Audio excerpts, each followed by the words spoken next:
Hello and welcome to Strips on Cloverfield, episode 131. I'm your host, Ralph. Today we're going to talk about disabled people and exploitation and the fact that the various bastards want to make institutionalization a thing for people with disabilities, and also the fact that institutionalization itself never actually died.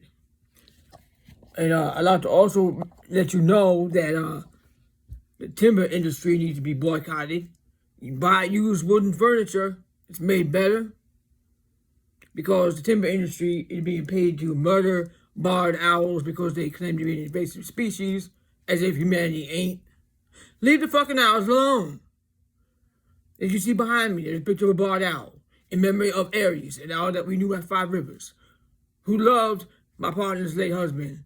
He was in a power chair, and she rode a scooter. When they came in, Aries was very interested in their mobility devices. Because Aries was a disabled owl at the Five Rivers Park. He had an injured wing, and they rescued him, and he could not fly, and he could relate to people that had disabilities. So Aries is also our mascot, a reminder of will and perseverance. Aries wished to fly in his lifetime, but apparently that was not a reality. Just like my partner's late husband. They dreamed that he'd be able to walk or something that would be a miracle to heal him. That was not a reality. But when they both left this planet, Aries passed away before he did, and they're together now, and they both ended up flying in the end, like everybody do, because the infinite soul is forever. So remember Aries on this day, and stand up for the barred owls. They deserve to live in trees. Stop the tree butchering, stop the owl murder. But, yeah, how about this one too? If you find a barred owl feather, you're not allowed to have it. And that's bullshit. If a feather in your path, it came to you for a reason, it belonged to you. Of course you don't murder a being for its feather. But they want to mass murder these owls and claim that they're invasive, because they tend to infringe on the habitat of another owl. But they need to live too. Everybody needs to live. They'll find a way to get together and make it work. There's no need to murder anybody. Everybody learn to share. Or you're going to destroy the home and murder the owl. It's sick. Every being matters. Every tree. People look at tree like replaceable. Every tree is unique, just like every person is unique. Every owl is unique, just like every person is unique. Barred owl want to live their life. Who the fuck is you to decide that their habitat belong to you and their life belong to you? Genocide is wrong. It happened to people, it happened to owls, it happened to trees, it happened to the planet. We can come together and respect life. So today, our topic is making sure, looking out for our brothers and sisters with disabilities who cannot speak for themselves and often be overlooked. Think about people that have problems that you don't know about. Even if people with disabilities, they don't look disabled, should not be harassed. People know their disability better than others. The individual with disability and their doctor know more than somebody watching thinking that they know all of it, that they know shit. The whole problem is with everything nowadays, the most dangerous individual is the one who thinks they know it all. The one who can't admit there's always more to learn. None of us know. Get off your high horse. Stay humble. One thing that we all know is to treat others how we like to be treated, and not to steal. Take things don't belong to us. Don't exploit people.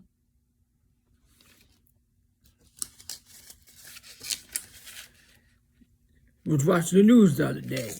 Don't usually do that, but if you're a guest in someone's house, then you do what they enjoy and respect it. And I got annoyed, like I always do. There was exploiting blind individuals. There was exploitation of blind individuals, making Space Force and military wear for war crimes and space interference so nefarious corporations can claim inclusivity, because a lot of times they use people as tokens. Now, if somebody willfully wants to and they're aware of that and they still want to do what they're doing and they love to do, that's fine, if that's their choice. But don't exploit people. I can see it for what it is. I see what they're doing. They exploit people, take advantage of people, so they can say that it's made here and pay them less because they can't lose their benefits and work. So the benefits for people with disability, if they're able to work and have some other income to help them, because a lot of income is low, and they want to work and have that extra, they shouldn't count against them. Why shouldn't they get paid any more than somebody else? Disability is for disability, to live on. That's exploiting somebody.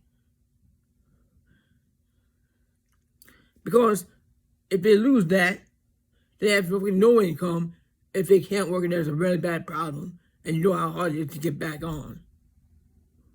But they take advantage of people not losing their benefits and not paying them equally.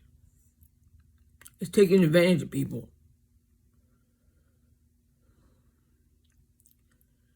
So, like I was saying, fucking Space Force don't need no goddamn ties. They don't need no goddamn Space Force. That's a waste of money.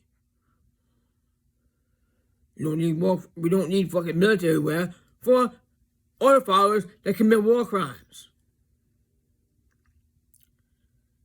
These items are being made by disabled people while strongly being exploited. If they're aware and so choose to, like I said, that's one thing. But if they don't realize what I know in my heart, then I refuse to be silent about my observations. I refuse to sit back and allow somebody to be taken advantage of.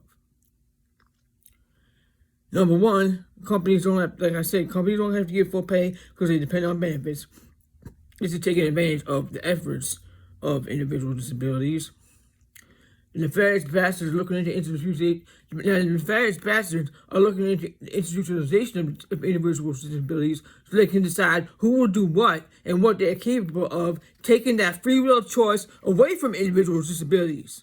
The free will choice to say for themselves, no, I'm sick, I cannot work.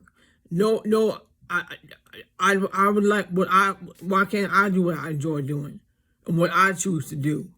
Because I look a certain way. You want to decide what I do and what I do with my life?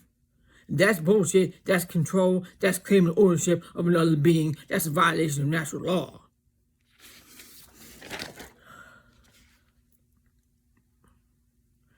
Some individuals with certain conditions may not be able to comprehend that they are being taken advantage of. We need to look out for each other and advocate for those who have been taken advantage of. We need to look and advocate for those who have challenges that interfere with their ability to advocate for themselves. There's also the fact that the institutionalization of individual disabilities was never completely abolished. There are still designated schools, residential facilities that are strictly for individuals with severe disabilities, isolating them from the daily life of free living because of disabilities that they didn't ask for, that limits them from attaining a free will experience that most take for granted. Many individuals with severe disabilities only experience an outing to go to a doctor or hospital visit. That's not quality of life. They should be on shopping trips. Don't just assume somebody can't speak that they would not be interested in going to a store and picking something out instead of somebody giving them something, or it's grateful. Of course, that's gracious. Of course, it's wonderful to donate. Do that too. But they should also get to have a shopping experience where they get to maybe try something on, help them, assist them in the changing room, help them pick something out that they like. Maybe like a texture. What texture do they like? Why can't they have the same experience as anybody else?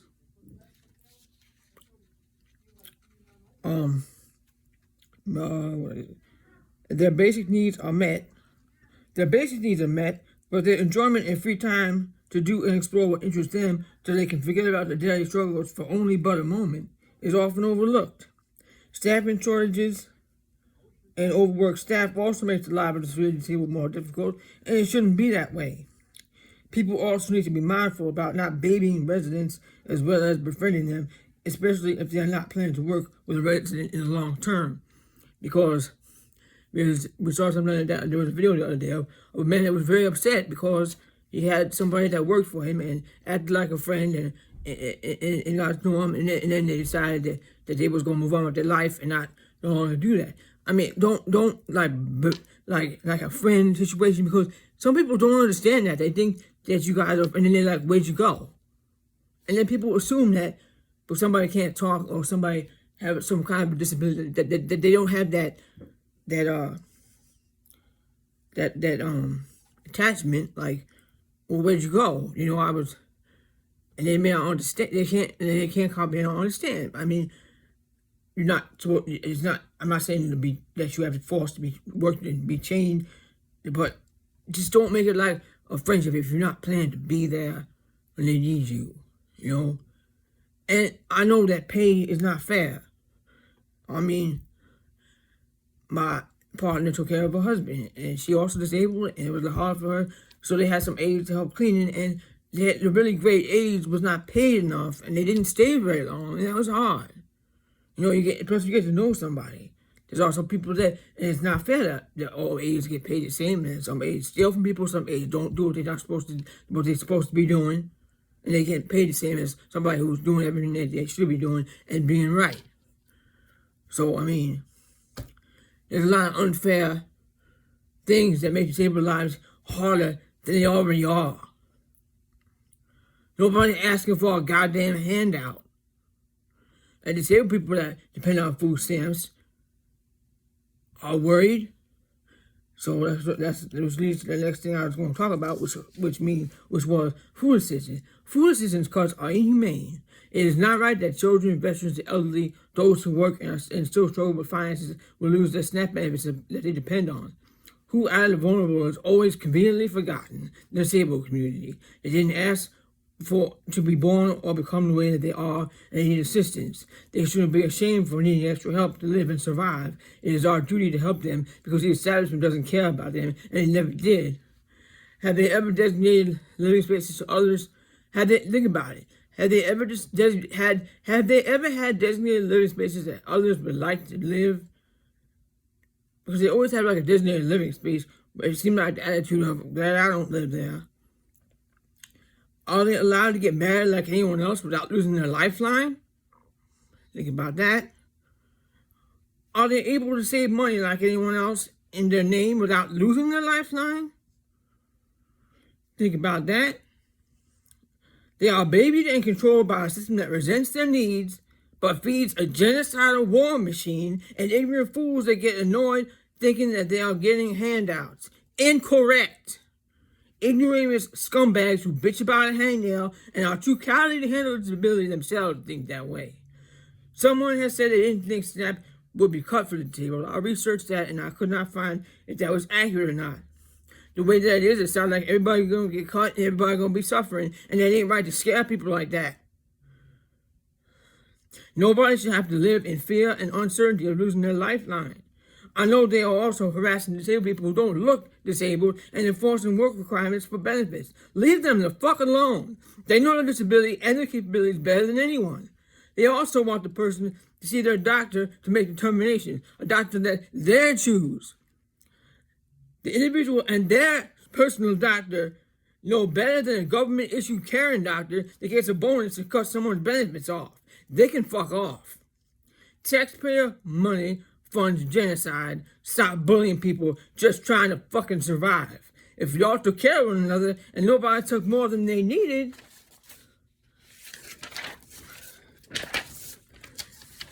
we wouldn't need some establishment bullshit that sucks as it is. Stop taking more than you need. If you're on low income, but you have the ability to feed yourself every day, and you're not starving, then don't take from food pantries, especially now. They take food, some people take food because they're low income and they leave what they don't want for people to take. Don't, if you can afford to be picky, and I'm not, I use that's an exception. I'm not saying that. But some people be like, oh, get a box of food and be like, I don't like this. What the hell you take it for? If you can afford to be picky, don't go to no food pantry. If you're not missing a meal, don't go to no food pantry right now.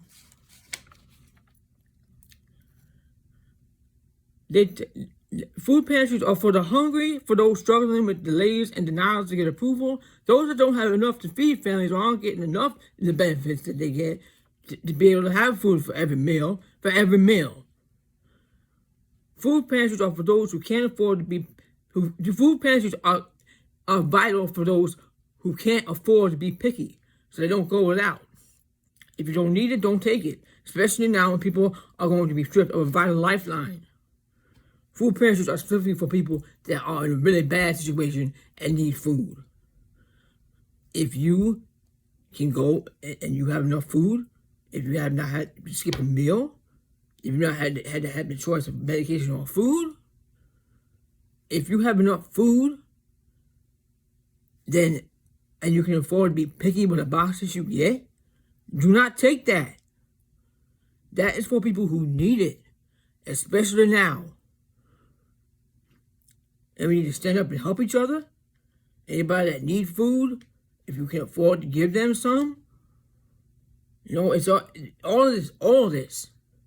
All of us as a collective need to live by the Turtle Island rule of the indigenous people. Don't take more than you need. That's an earth rule. Learn it. So, I thank you for listening, and I will see you on the next one.